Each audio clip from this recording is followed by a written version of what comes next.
Hey guys, Arlisha here and welcome to another video.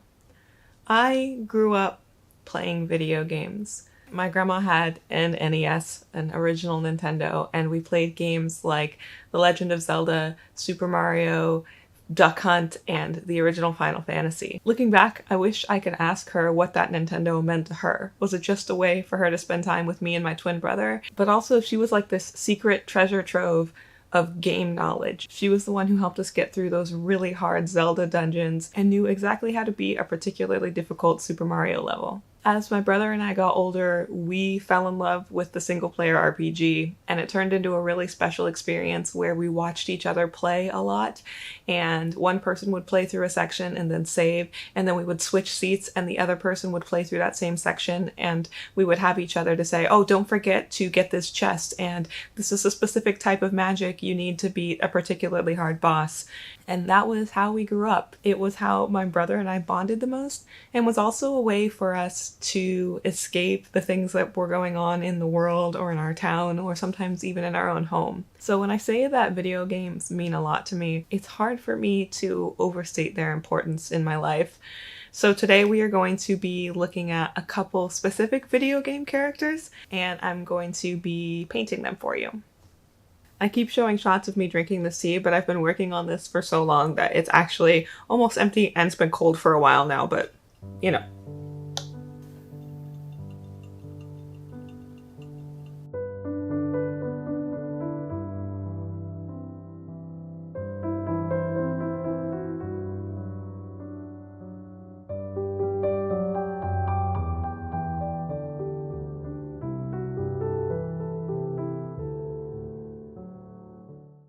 The first character I'm going to be painting and talking to you about is Cole from Dragon Age Inquisition. I have talked about Dragon Age as a series several times on this channel before, usually featuring paintings of a different character, Solus, that I've painted several times, and funnily enough, I actually started looking up reference images for Solus for this video before I forgot that I had already told myself that I couldn't paint him again.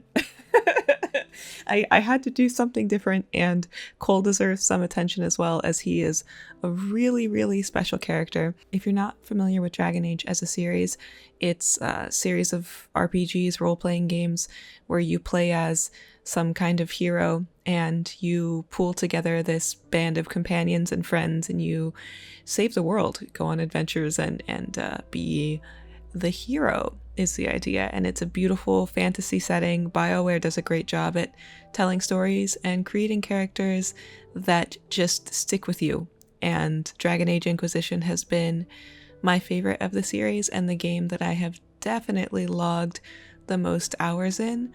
I was trying to figure out the best way to tell you about Cole and to explain his personality to you, which has been a hard thing to do. So let me just load up my current playthrough of Dragon Age Inquisition and let him tell you about himself. Of course. It's good to spend time with you. Can you explain how your mind works? Yes? It must be sad feeling everyone's pain all the time, Why? isn't it? No.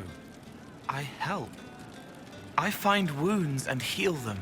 I salve, soothe, save. I see pain and make it better. How could I not be happy? I mean, come on, he is just the best boy. I appreciate Cole as a character so much. The year Dragon Age Inquisition came out back in 2014, I was completely obsessed with the franchise and was just soaking up and constantly searching for any new piece of lore or information about the game. I was just in a Dragon Age mode like the entire year of 2014, basically. I think it was during this year that I read Dragon Age Asunder, which is a novel about Dragon Age, obviously, but it's Cole's story. And if you haven't read it, and if you're interested in Cole as a character, I would recommend it. It does take place between Dragon Age 2 and Dragon Age Inquisition. So if you're a fan of the series and you haven't read the book, I would highly recommend it. It can seem a bit strange and definitely loses a lot of impact if you're not familiar with the series, but it's a great way to get to know him as a character.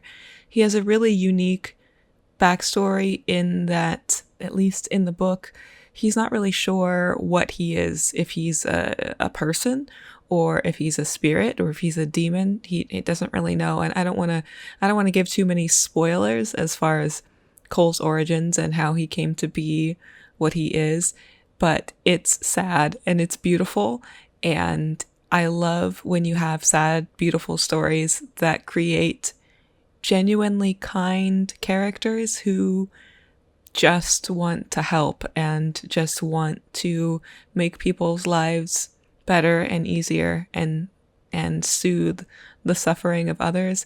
And Cole's just a great character. I also really like that he's not a romance option. So you can romance specific characters in Dragon Age, and Cole is not one of those options. And I actually really love that. I think it fits his character really well to not be romanceable, and it gives you as the player the opportunity to make a best friend of him and kind of assume a little bit of a parental role, because he is kind of a child at heart, and that has a lot to do with his story, and that he never really got the opportunity to be an adult and to grow into a grown-up. And it's just adorable because your character then gets to help him navigate the world, helping people, but also learn more about himself.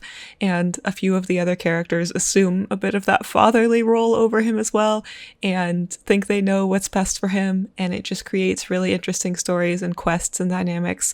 And just what a beautiful masterpiece of a character in a beautiful masterpiece of a game, in my opinion. Talking about this specific painting, I wanted to really hone in on some of the colors that I felt best represented Cole, to kind of put him in the setting that you saw in the game and just something that really fits him. That was my goal.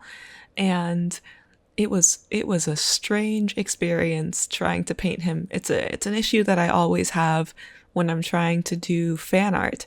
I have a lot of trouble removing the character enough from the original style so that I feel like I've made something that is unique to me, and I'm constantly comparing my art to what the character is quote unquote supposed to look like. So to be honest, both of the paintings that I'm working on today, at the end, I was not very satisfied with them.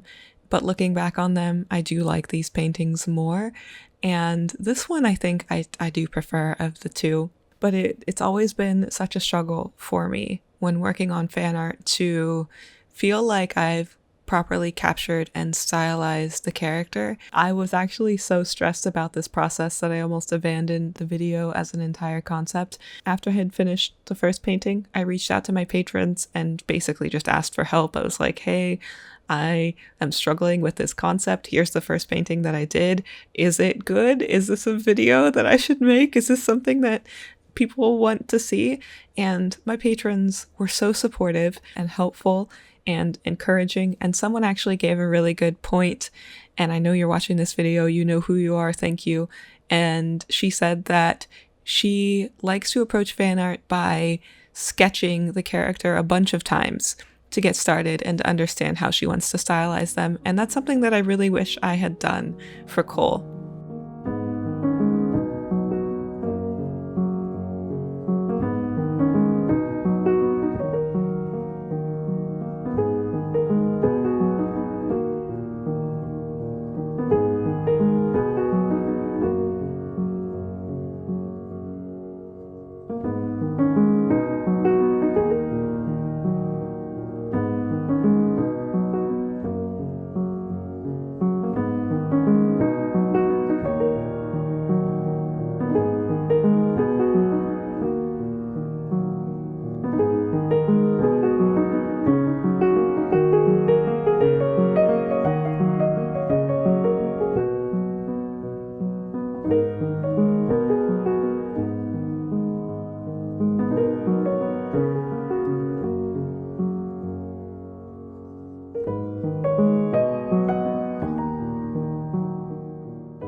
moving on to our second character, we have Yuna from Final Fantasy X-2 specifically.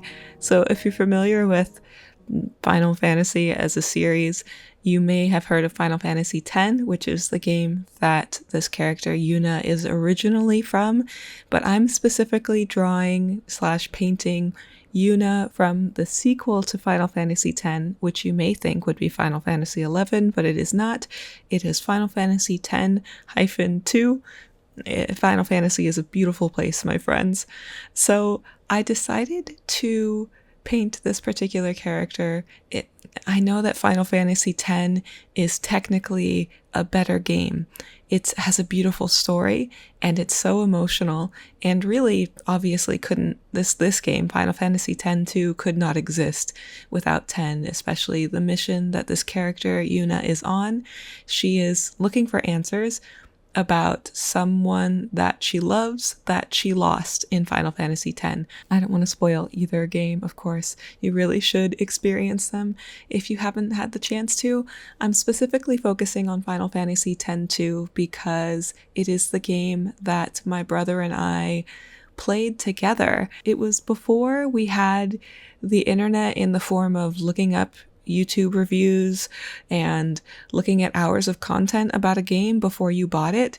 This was back in the days where you walked into GameStop, and for us, you walked into the pre-owned section of GameStop, you looked for something that was cheap enough, and then you tried to trade in some of your old games to have enough store credit to get the game that you wanted. And for us, we had seen Final Fantasy X, like we'd gone to our friend's house and he had the game, so we'd played it a little bit there, watched him play it, we knew it was amazing, but we actually played Final Fantasy X-2 first. Definitely a little broken of a system, but that was the way that things went during that time. We didn't have all the information. There was no, this is exactly the way, the things you should know before you buy this game. You just went into the store, you looked at the covers, you looked at how much money you had, and you got a game. And this was one of those games. We knew about Final Fantasy.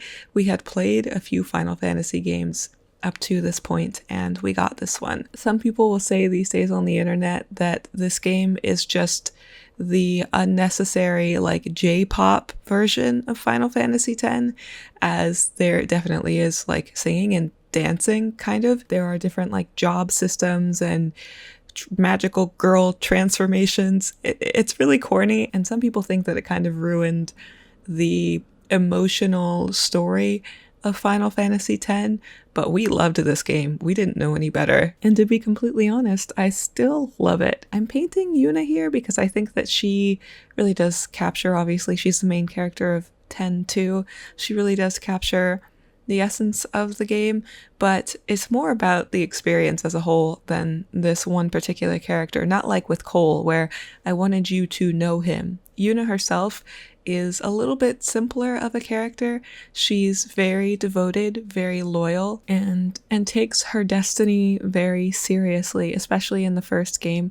When she has a mission, she won't give up and she'll keep trying. She's a great friend, but overall is a simpler character than Cole. Even so, when I was young, this game meant a lot to me and my brother.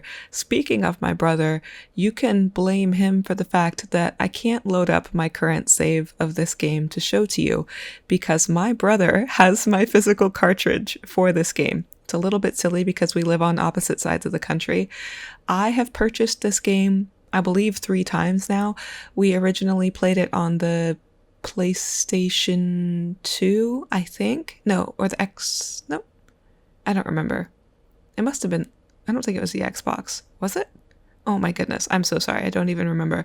We originally played this game on a console, and then when it came out for the PlayStation 3, the remastered version, I bought that, and the version I currently own is for the Switch.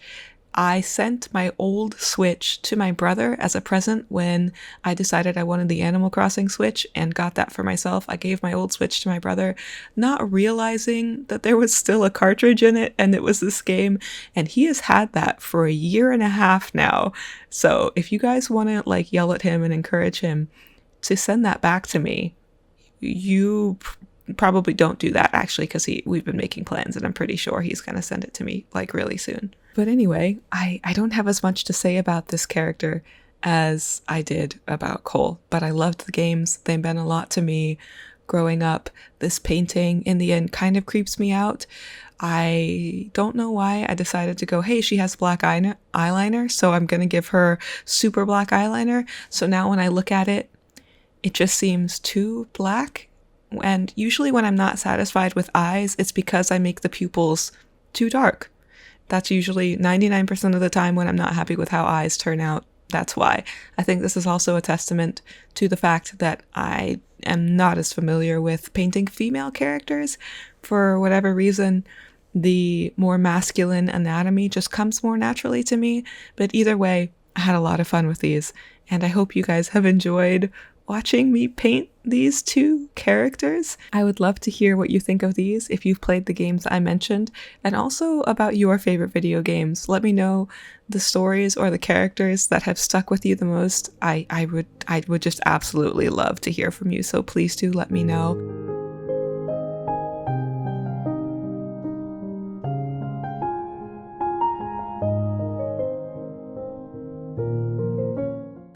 As always, a huge thank you to my patrons and my members over on YouTube.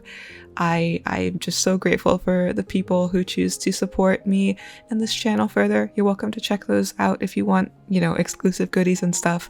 Thank you so much for joining me for this video, and I will talk to you all next time. Bye bye.